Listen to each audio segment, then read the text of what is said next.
England chapter of the Society of Architectural Historians to the city of Lawrence. Lawrence is a city of the Industrial Revolution. Where we are now was once Methuen. The other side of the river was Andover. Businessmen from Boston, which later was known as, excuse me, as the Essex Company, purchased the land with the intent of utilization for a multitude of uses, as they described to the Massachusetts State Legislature, which granted them water rights. So they have all the water rights to this day of the embankments of all the rivers, contributaries, and the floodplains. So anytime the people flood, they can't sue because it was passed by state law. They then came in 1845, built the Great Stone Dam, which we're going to begin our walk at, the Stone Dam. We will then continue with the car caravan and enter into some of the lots where this center lot right here, this one right here, to the left, you're going to see a gigantic empty lot, and that's where 6 major buildings were all torn down in the 60s, 50s, and 60s. Most of the buildings raised were in those earlier periods. By the 70s, historical districts were being established, and so there's much more preservation.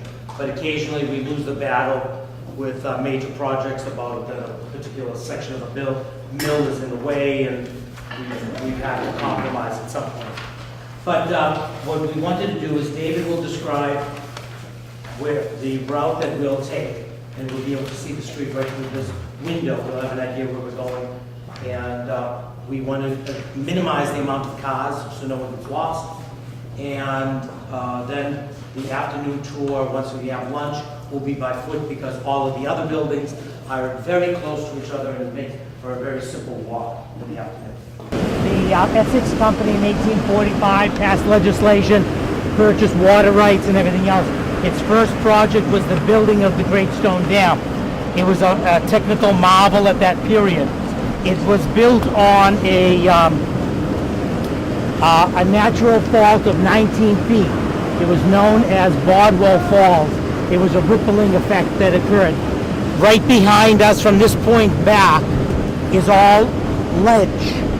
So they built right into the ledge and then built a pyramid form that goes backwards. So the water trickles upward, doesn't force any pressure onto the dam.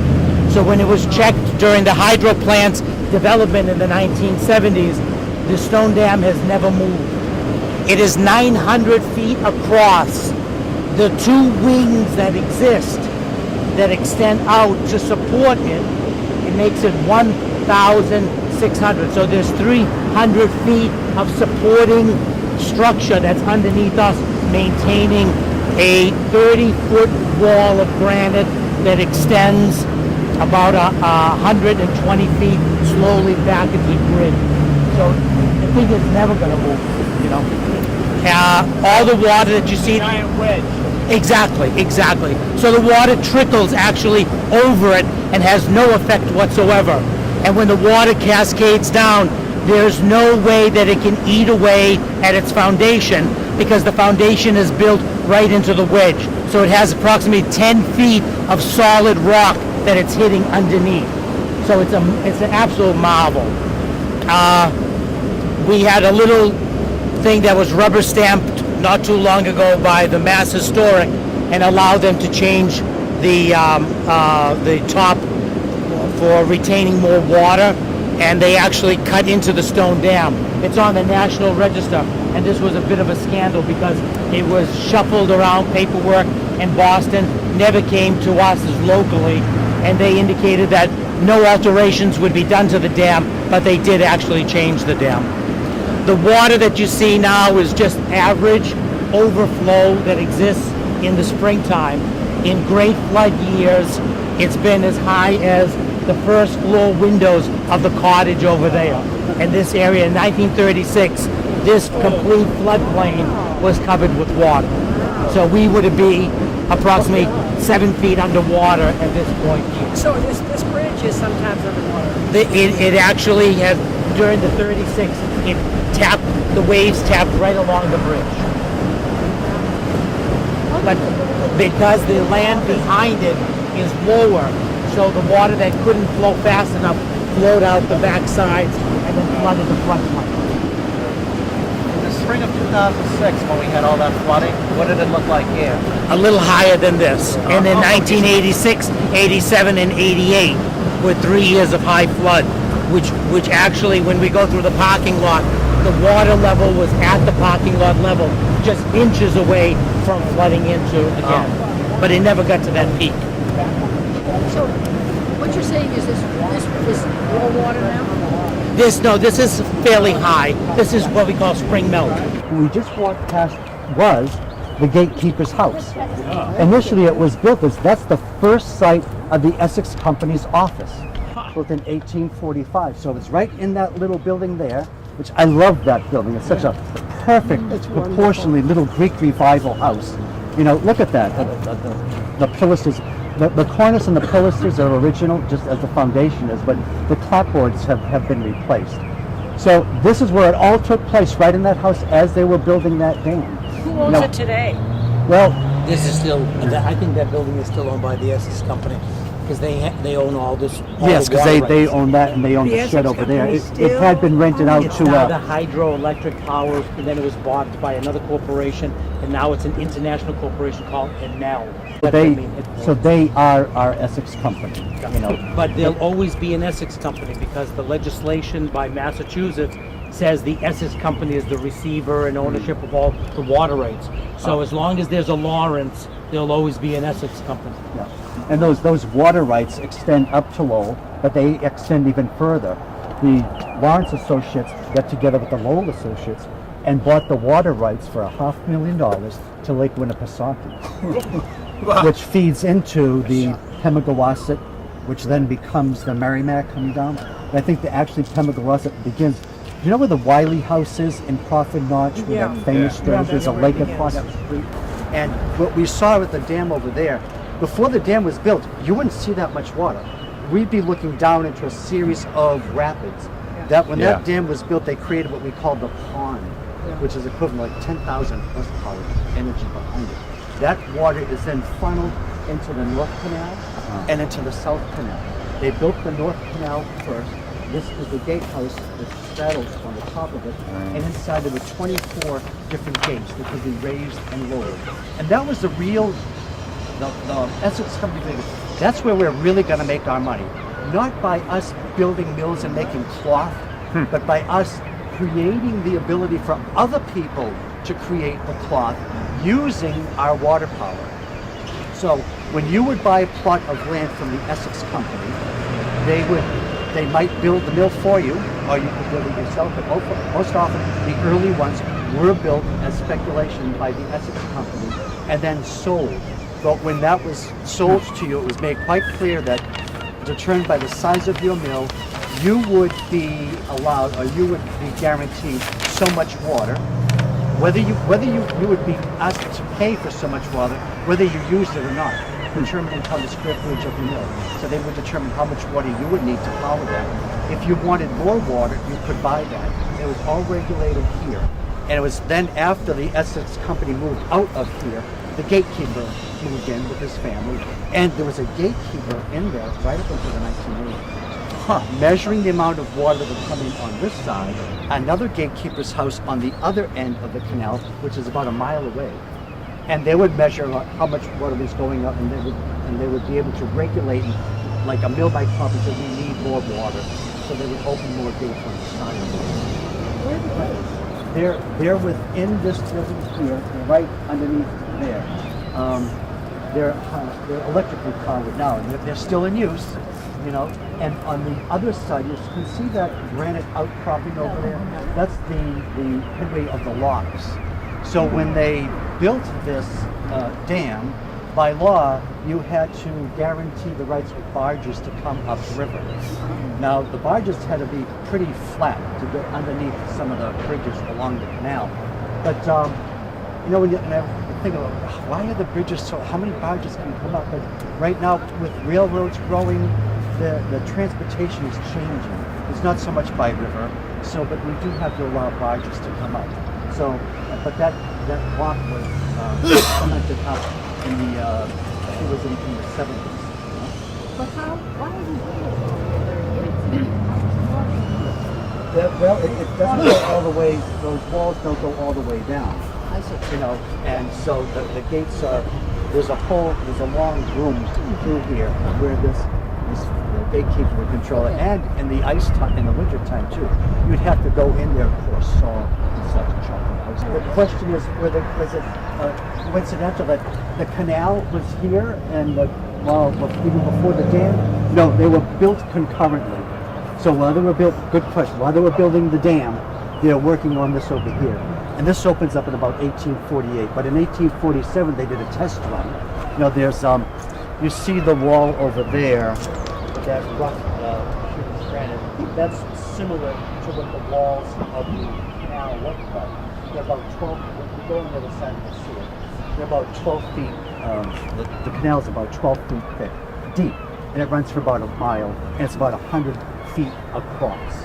The South Canal is shorter and not as wide, it's about 60 feet, and doesn't complete itself to an outlet to match this outlet, because by the time they're finishing the South Canal, steam power, electricity is coming into use.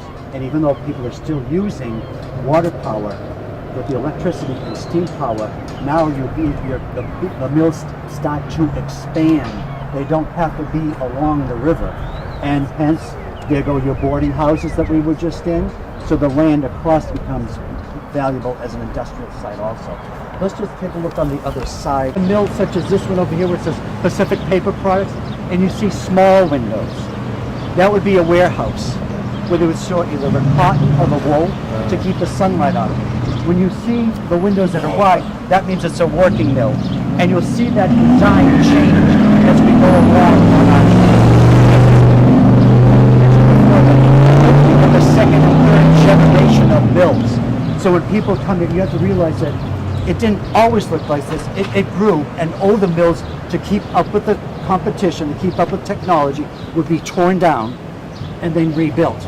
So we will see one of the first mills at the end of our tour, and we will see one of the last mills that was built by the Essex Company, and it gives itself away immediately because you can tell by the style of the architecture. Where you see the sign that says Pacific Mills, right over here at this building, and you see the small arched windows that are there on the bottom, that was the site of the original engine room. So that would have been where the original power is. Then later, this new in 1880s, this engine room was built on the upper level, right where you see where it's a gray painted wall. It is a beautiful facade in the front. Very, very nicely done. Very typical of the period. It has a lot of fine detail that you'll see. Also, this complete structure will be described on that side. This is the remnants of a secondary mill. Mill number 1 building of the Lower Pacific would have been here. Mill number 2, mill number 3, 4, 5, and 6 were all torn down. And those were over. The last one, which would have been the facial one, was torn down in the late 30s. Because when the Depression hit in the 1930s, these mills started to produce less and less. There was less production until the war effort started in the 1940s, is what really geared them up. And the gearing them up is what actually killed them, because they were completely worn out by 1945. And then textile changes. You have synthetics coming in. Worsted wool has to be dry cleaned and maintained. Synthetics are replacing it. The buildings have been beaten down over all the years. Machinery changes. They're still using even 19th century looms. And as a result, the American Woolen Company blames labor for demanding a pay increase after the 7 years of pay freeze. Inflation is going on in 1945, 46, and 47. The GI Bill is coming, hasn't kicked in yet, so you don't have the support. Jobs are being looked for, and that's when the American Woolen Company moves out of Lawrence. So by 1954, it's closed most of its textile industry. This particular mill complex was part of the other complex on the other side of this bridge. That section was cotton. Anyone have one of those the yellow printout pictures? Yes, okay. This is the empty lot that we just drove through. All of this complex was torn down. Where are we? We entered in where it said Kelly's Discount Furniture. Oh, okay. Is this building here. All of this has been torn down. And then this building right here is where Cardinal Shoe is, where I was describing they make women's ballet shoes and stilettos with linen and cotton tops. Today? Today, yes. Yeah. So now this is all cotton. When you cross over this complex was all wool. And they made a multitude of various wool fabrics, from fine wool as worsted, merino, all the way to blankets and just general material. Where did Pacific Mills move after they left Lawrence? Pacific Mills actually was not part of the American Woolen Company. So I think that they began to liquidate. No, I saw it. I'm not sure where they moved after. They did have another factory in Connecticut, and there was one I think in Kentucky, and I'm not sure if they moved their industry south. But a lot of them moved southward. The great smokestack that we see right here was built by the chief engineer of the Essex Company, Hiram Mills. His books are read to this day about engineering. He was here in Lawrence, and he stayed in Lawrence till he was about 80 years old. He had a long white beard. He used to wear a black top cap, long flowing white hair, a Prince Albert jacket, and walked around with a wooden cane with a gold crown. And he was kind of a character. And later on, he moved to Hingham, Mass, where he died. But it's one of the more interesting smokestacks because it's rectangular, not circular. He built 3 of them. When was that built? What year?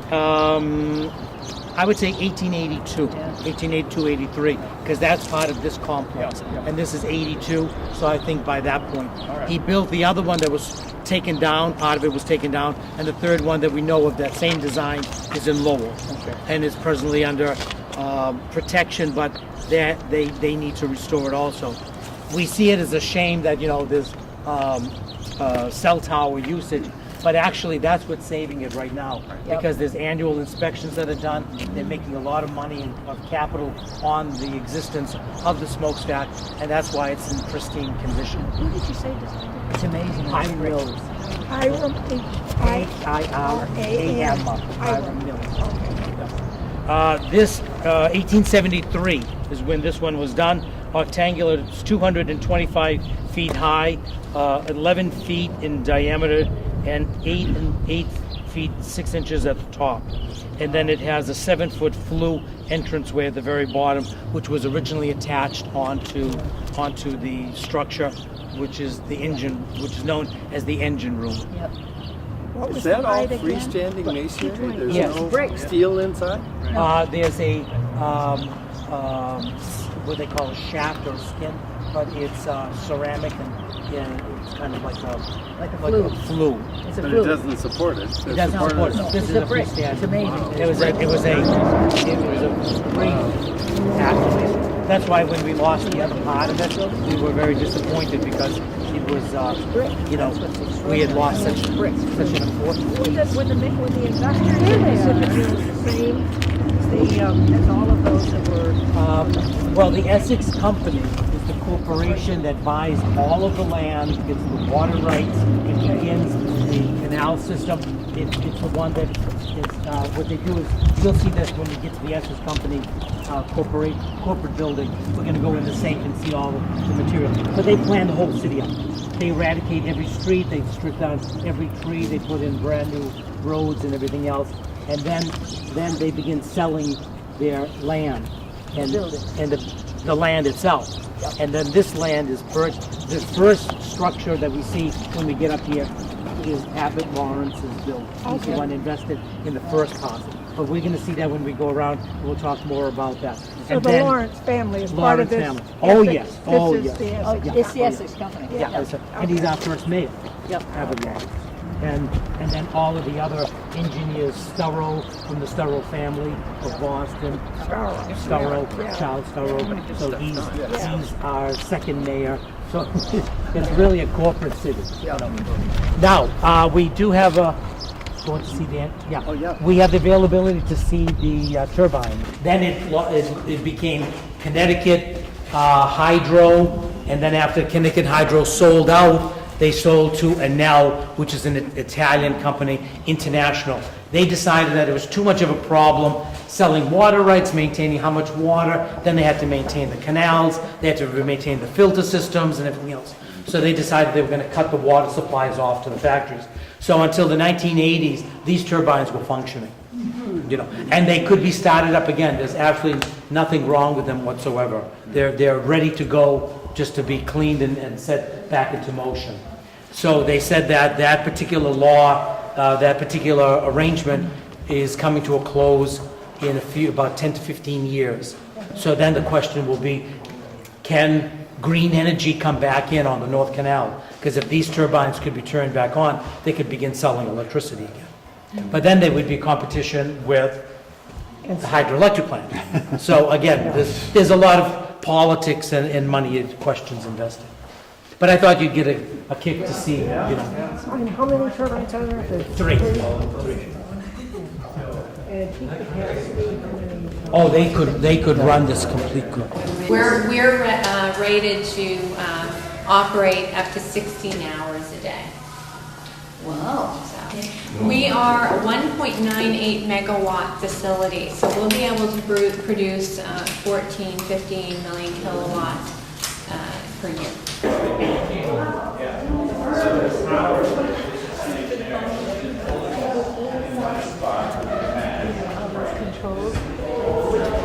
This is the original 1863 building that you see right over here. And it finishes the fifth window in. And you can see the design. What do they call those little ledges that over the windowsill when they're multi? Liffles maybe, or liffles on the bottom. No. Our architect is right down there.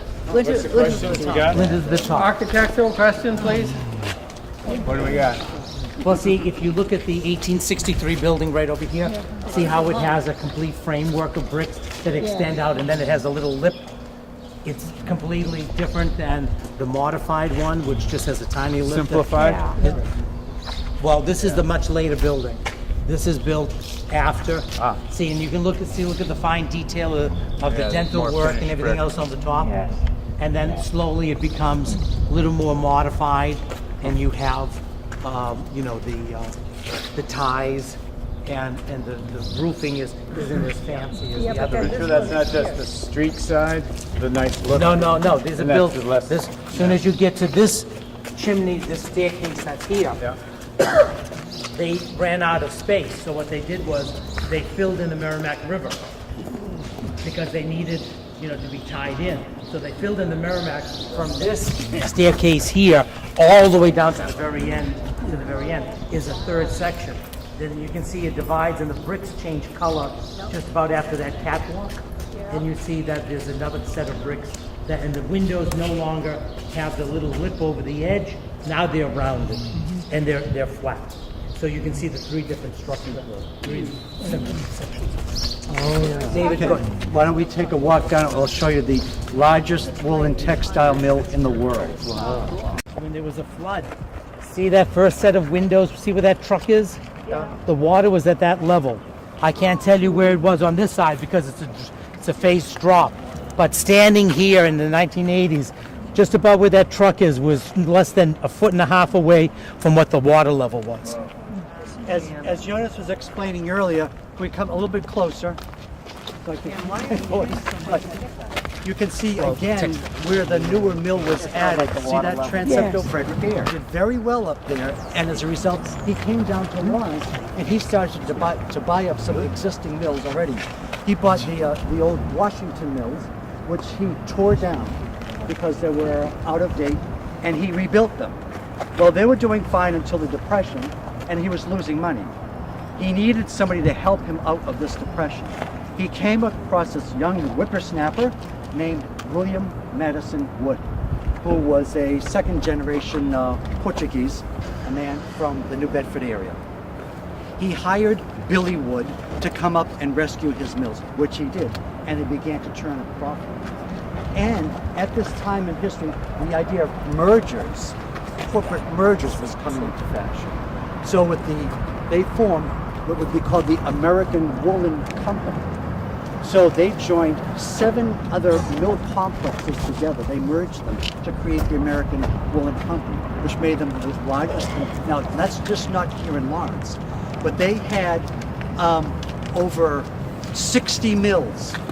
60 mills throughout New England. 60 mills in 50 cities throughout New England, employing over 40,000, 50,000 people. Now, but the Lawrence one was their capital, was their center. And that second mill over there that you see in the distance, that mill is a half a mile long. And we're looking at only half of it. That's recessed. What we see, you can see it's like kind of like set back from the river.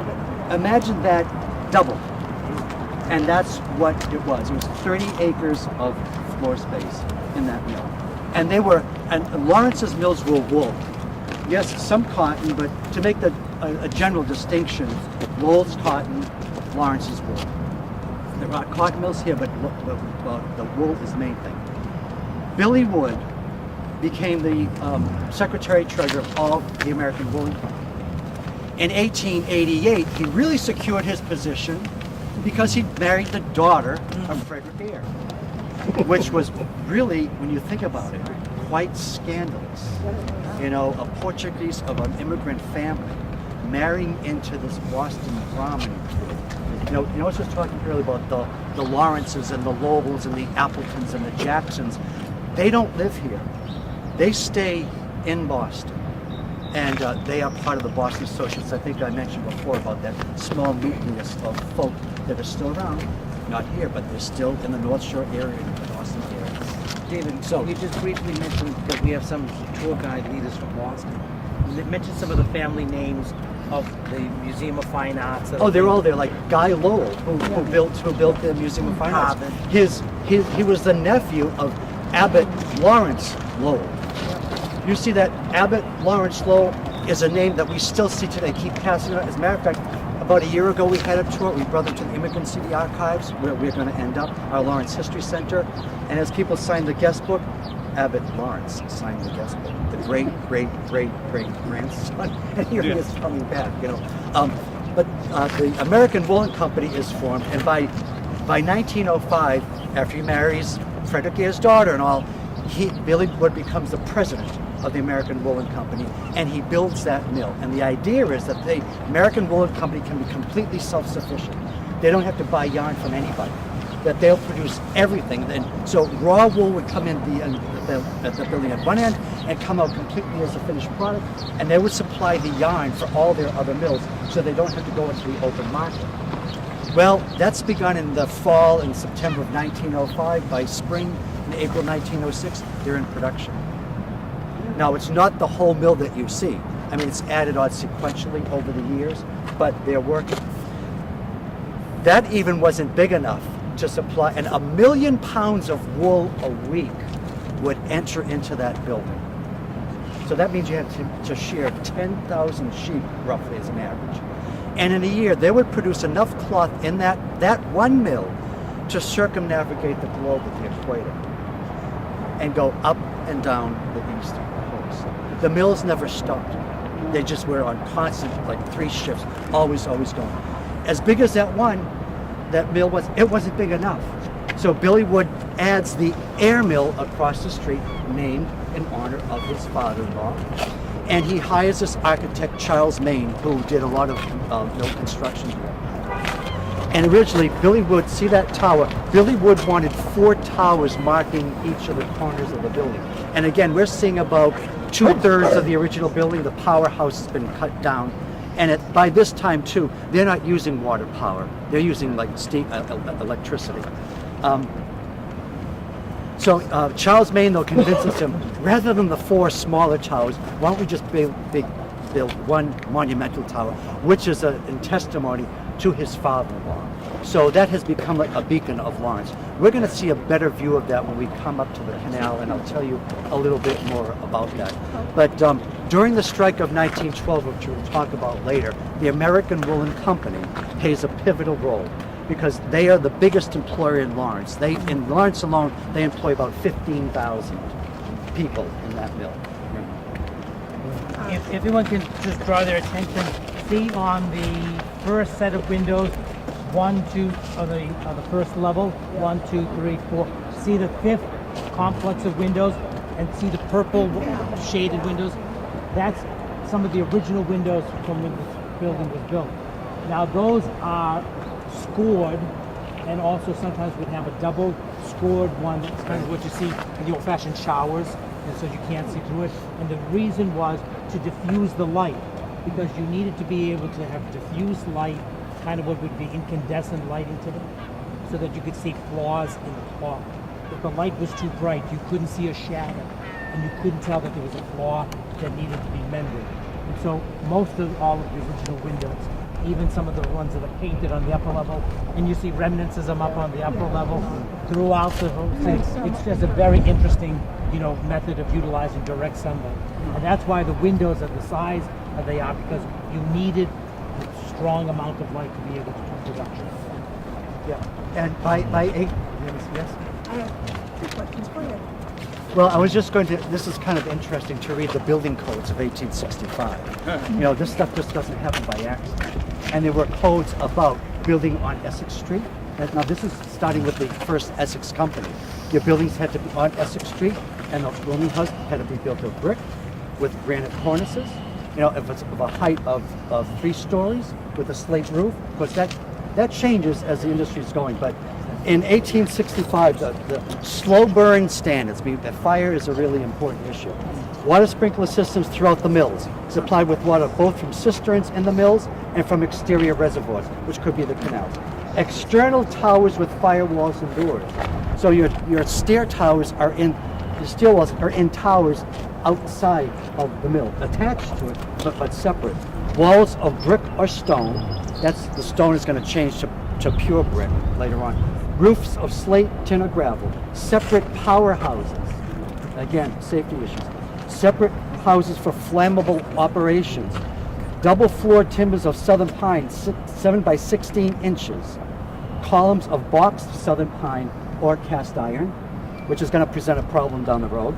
Firewalls every 200 feet and for the length of the mill. A separate bell or rope tower, and a maximum height of 4 stories. That's 1865. Those standards are going to change, particularly after the calamity that's going to take place at a mill that we're going to stop by later on. Goes from red brick to yellow brick. To a complete renovation. Complete, yeah. We just got the whole thing. So we're not looking at any of the original building at all, except for the tower.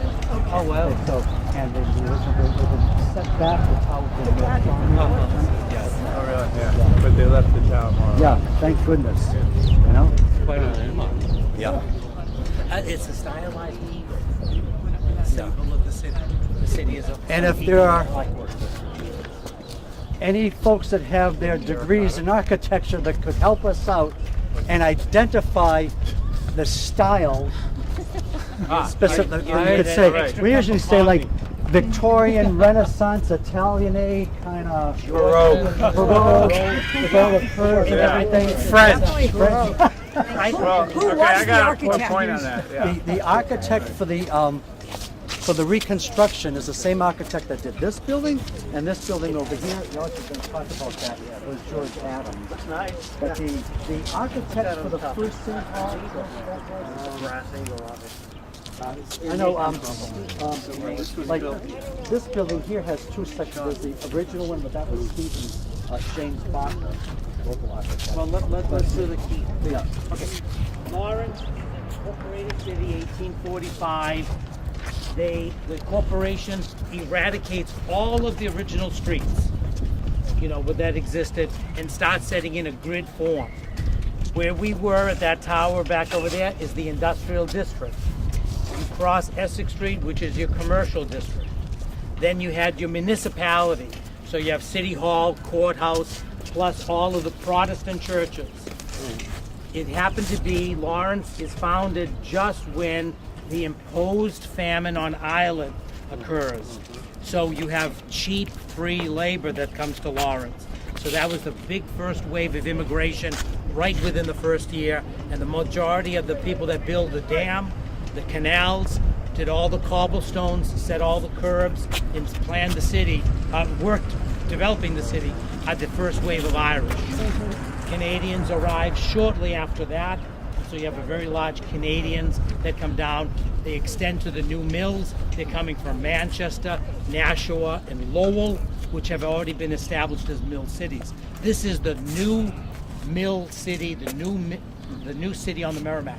It's the last industrial endeavor that occurs, and they're trying to rectify all the mistakes that occurred in their other mill complexes. So the canal is one direct canal instead of in Lowell, crisscross. And what this parcel of land, 17 acres of land here, is known as the North Common. And it is deeded to the city by the Essex Company as open space. And the reason is that because the density that occurs, they wanted to have open space for the residents of the city. So this is one parcel of land that was deeded. And that's why it's supposed to remain open space. And this has been an ongoing battle with people who don't understand that. They want to put in slippity slides and all this other stuff and make it into an amusement park. It's supposed to be a Victorian passive environment. And that's part of the whole history.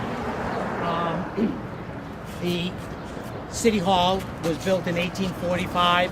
Courthouse was built in 1845. The Masonic Temple, churches were all built in the exact same period. The City Hall became too small, so the two wings that you see that face us on Common Street are actually extensions that have been added. And the hall is eradicated. A large, what we considered old Yankee town hall meeting kind of a hall is eradicated and offices are then put in. That's done by George Adams, George G. Adams. He was a well-known Essex County architect. He did City Hall, the courthouse, Masonic Temple, multitude of various other structures, Essex Building. There's a water tower that you can just barely see through the branches up on Tower Hill, and a multitude of other buildings in area. He built 33 municipal buildings. His most famous is in Barry, Vermont, their City Hall. That's all 1845. No, he's right to the 1880s, 1890s. He's doing the renovation. And this is his last project he does in 22, 23, and then he dies in 23. George G. Adams. He does the Bay State building. His footprint, old city, old public library, his footprint is all over the city. But the original architect you don't know. I don't remember it. I'll look it up and see if it comes to me. Does he also do residences? Yes, he did. A multitude of them in Lawrence. I live in a table. I think that's one of his houses. Yeah, that's what I thought. Yeah. Where would the original plans for that house be? After his death, they liquidated. I don't know if his plans are floating around. Maybe someday they'll show up as they do up in antique shops. Yeah. But this is how the city is incorporated. It seems that way in most cities. You have two firms that are always vying for the same, for different projects. John Ashton did our Lawrence High School, which is across the common on the other side, where I taught for over 30 years, which was a great building to teach in because it's a teaching tool. When you want to talk about Renaissance architecture, you just walk the halls and look outside the building, and there it is, And we also used to use the common here. As a matter of fact, the kids, we designed walking tours. The history kids would do the research, and the art kids would do all the illustration. But this is the last, the common here was protected open space, and also Frederick Law Olmsted came up and helped out with the beginning of the park and helping to drain out. This is a lot of swampy area. So he came up and worked with Storrow on working on this park, and and planning out the grid of it. And when you look at it, and when I think of Olmsted, I think of like Cinder Park and rolling into and all that. So what they wanted with this park is because Lawrence is such a small area, it's only 6.5 square miles. And then when you take in the industrial area, that even cuts down more on your availability for housing. So the idea of this park is that you could see right through it. So it's an open vista. So it's not, don't feel claustrophobic, it's kind of relieving stuff. You know, with wider boulevard going through the center. And it becomes a place to erect monuments. The last monument to be erected is the Strikers Monument over here, which is sponsoring the tour today, folks. And Jonas and I were co-chairs of that, and I'd like you to take a closer look at it. We've seen the bricks and mortar. This is what's behind the bricks and mortar, the people that ran it. This is a bronze relief created by the artist Daniel Altschuler. And being an artist myself, when Daniel came to sign it, he said, well, Dave, we usually sign it on this side. No, I said, I want the artist's name up front. Because in so many monuments, you go like, where's the art? You see every city councilor, and where's the artist? So he's right up in front here. Good. Daniel Altschuler was the last student of Walker Hancock. Walker Hancock, if you've been, from Gloucester, there was a whole school. Daniel is that last person of that Gloucester school. Walker Hancock was of that Gloucester school, he took Daniel under his wing when Walker was in his 80s and Dan was in his 20s. So he's that last link.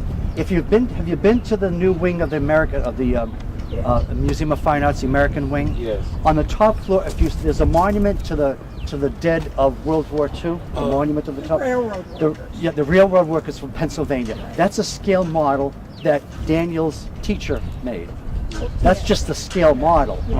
That thing is, oh my gosh, not this flagpole, but one of those other flagpoles that's as tall as that. It's tall, and it's in the Pennsylvania Railroad Station. Yes, still there. Yeah. Absolutely gorgeous. Yeah, that's on my bucket list. That I gotta go see it's that. The Archangel Michael lifting him up. Yep. The railroad. Yep. And this is Daniel Altschuler. Yeah, he was a student of Walker's. Okay. So we approached Daniel. I met Daniel when he came in to do some work with my kids at the high school about sculpting. And so we formed a friendship. And when I met him, and when Jonas and I were trying to find a person that would be the right fit to create a monument to commemorate the Great Strike of 1912, and we went through several others. We wanted something that when you walked up to it, you got it immediately. That it tells its own story. So it's a bronze relief, and what it shows this particular scene did not happen, but many composite scenes like this did happen. During the Great Strike of 1912, there was a law passed in 1911 by the Massachusetts legislature that changed the working hours for women and children from 56 hours a week. They thought they'd give them a break to 54. And so and since it went from 56 to 54 for the women and children, they cut it down to 54 for everybody because it was the women and children that supplied the work for the other members of the team to produce. So they had hourly cuts before, but it never affected their pay. They're concerned, the new workers in 1911, 1912 were concerned that, well, when they do cut our work hours, are they going to cut our pay? And this affected mostly the unskilled laborers, which would be women and children who needed every cent that they had. Well, when it came to pass, they were cut by 2 hours. That mattered to just pennies. That would mean several loaves of bread a week. And it was, so the workers, they went on strike. Now it wasn't just that one piece. They were kind of working up to it. Production demands are really getting high. And when you went from 56 to 54 hours, you are still expected to produce what you produced in 56 to 54 hours. The conditions in the mills had deteriorated. We're long past that utopian ideal that the Essex Company had set up. Essex Company, at this point now, they're out of the construction and the mill business. All they're doing now is selling you the water rights. They've moved on and reinvested their monies into railroads, into insurance companies, into other things. And I guess that's why they still have the money, because they keep reinvesting it wisely. But it was a pivot. There were strikes in Lawrence before this. There would be strikes after. But why the strike of 1912? You might have heard it being called the strike of bread and roses. Several books written about it. That's a name given it to it after the fact. These folks didn't know anything about bread and roses. They were just striking for decent living conditions and pay.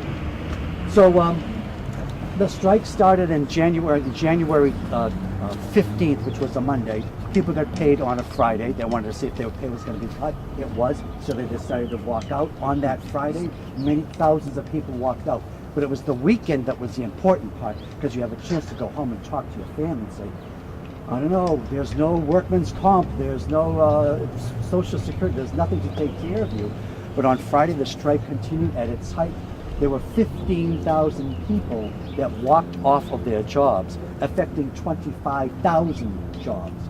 So with those 15,000 people out, the other 10,000, they're on strike whether they wanted to or not, because there was nothing to be, there was no work coming through. So this plaque here, memorial plaque, represents the people walking out of the mills, and we put many of the women and the children predominantly in the front, because they were the ones of the unskilled laborers. The skilled laborers had a union. Unskilled people weren't allowed to join the United Textile Workers Union. They didn't want them in there.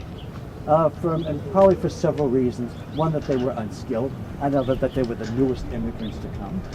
Of course, there's class structures here, even amongst the working crew. The Irish aren't involved very much in the strike at all, because they've been here the longest and they've managed to move their way up.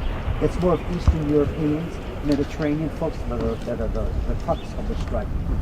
So, in the design of the strike, we wanted Daniel to show in relief the high relief guy marching forward with the American flag. They always wanted to carry the flag with them, because they didn't want to be thought as anarchists, which they were thought of. They were thought of like socialist anarchists. So they always wanted to proudly display the flag. And then the women and children, and the illusion of the thousands of people walking out behind in the mills. So you have City Hall. We wanted to have some elements so that when you looked at this, you know that it was taking place in City Hall. City Hall with the eagle, right across the street here. Strike of 1912. Not Bread and Roses strike, strike of 1912. And Daniel looked at the penny for 1912, and that's where he got the numbers. So he did his, and it was interesting. When I would go weekly down to his studio in Gloucester, it was a real treat for me. And I'd go into his studio, and he'd have the clay model up there, and he'd be working on it. And we have a video of the strike, different pieces of the strike, and he'd be working and watching, so he could get the bodies and the figures right. And for each figure, he made a skeleton in clay first. And then he made the flesh, and then he covered it with the cloth. Real classically trained sculptor. And on the outside here, we have the shuttles, emblematic of Lawrence, spinning the yarn on the side, and then the gears at the bottom. It was the IWW that was called in to organize a strike, and it was the first successful strike of its kind. Now the mill owners thought, these foreigners, they're not going to stick together. They can't even speak to one another. How are you going to have a successful strike go on this? Well, the IWW made sure that through all the ethnic groups, there were over 50 dialects being spoken in Lawrence at the time, 27 different nationalities. So each nationality had a representation on the strike and would translate daily to them so that they knew what would go on, so they would squash any rumors and say, oh, the Italians went back to work. Oh, no, they didn't. Oh, the Lebanese are going to... No. So you need that sense of solidarity. Money from across the country started to pour in to sustain the strike. And of course, the person that you had to deal with was Billy Wood. Because whatever which way, Billy Wood, as the biggest employer of Lawrence, whichever way that he went, everybody else would follow. And at the bottom you have the gears. So what I like about this, well, many things, but in particular, when you walk up to it, you see the gears that power the mills, but they're echoed with the marching feet of the protesters behind. So who's running who? Are the machines running the people, or the machines, or the people running the machines? And on the side over here, we have engraved Mass State Militia. 2 bayonets, 2 rifles with the bayonets up, because they were used. And it was the first time in Massachusetts history that the state militia was called in. After 3 months, long story short, after 3 months, from January up until March, the strike was finally settled under the agreement that, first of all, nobody that went on strike lost their job, that there would be about a 22 to 25% increase in pay, but that was graded. So if you were at the lower end, you got maybe about like a 10 to 15%. If you were at the higher end making more money, you got maybe like about a 5%. You know, safety improved within the mills. Children were sent into Washington to testify before Congress about the conditions in the mill. One girl in particular, Pamela Tioli, who had lost her scalp when it got caught in one of the mills. The shut-off switches, safety switches, weren't right by the machine. They were down the hall. You know, so, but if you come back in September on Labor Day for the Bread and Roses Festival, which commemorates the strike of 1912, you can take a trolley tour with yours truly, and we'll talk more in depth about that. But that's yet another story. job. And the thank you. The stone. At lunchtime, remind me to tell you the story about this stone. The stone comes locally from a quarry up in Draycote, but we were so lucky to get this stone donated to us by the Brox family, and it ends up the Broxes were part of the Armenian contingent of the strikers, and Mr. Brox's grandfather was the strike leader. We learned that afterwards. We learned that in the process, and we told Mr. Brox that, and we told him that he donated the stone. We just had to move it. Nice. But this was not cut by us, but it fell when it was blasted in their quarry with two perfectly flat sides. What are the chances of that? We had been looking at stones, Jonas and I, through woods and everything, and looking. We couldn't. Perfect match. We were so lucky. Is it nice or is it? It's granite. I think they call it basalt, which is a very hard granite. And on the rear is another plaque. Before we turn around, but you see the flag on City Hall? You see right beneath it, you see a crest. In that crest, it looks like an upside down. That's a symbol of Lawrence. The center line represents the Merrimack. To the right is the Spigot River. To the left is the Shawshene River, which comes from Andover. Spigot and Spigot, all that water power that is necessary to power the mills of Lawrence. And we have that emblem on the back here. What is the date of this monument? This date, we erected it on Labor Day of 2012 for the 100th anniversary. Yeah. And we thought, if we don't get it done this time during the 100th anniversary, it's going to be tough to fuel, you know. And when I would do the presentations going around to different organizations, there's a lot of union folks, ethnic folks, and individuals that gave money, and they said, well, what do we get if we give, a couple of $1,000s? I said, well, you get your name in our booklet and you have the honor of contributing to it. Well, that didn't go over too good. I found that was going to go to plan B. But people were saying, well, why don't you do the bricks and the stuff like that? Oh, I didn't want to put any more hardscape on the common.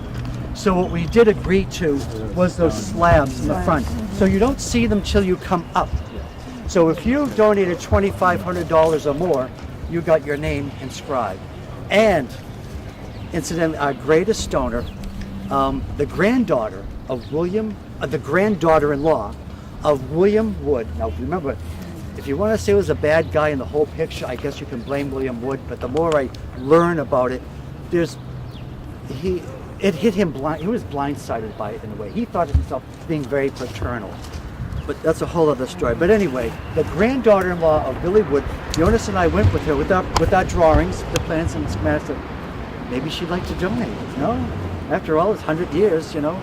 We forgave Pearl Harbor. Why not? So we spoke with Rosalind Wood, and she called me back. She said, "David, I like your project. I'm going to give you $10,000." So that's why her name is in a prominent spot in the front over there. So we're going to jump back in our cars now. One other thing, the whole connection of these families, we were talking earlier about it. See that church at the end over there? That's Grace Episcopal Church. That's the first church that was erected in Lawrence. Not that building. In 1841, there was a wooden structure. That was built then in the 1860s and then again enlarged in the 1890s.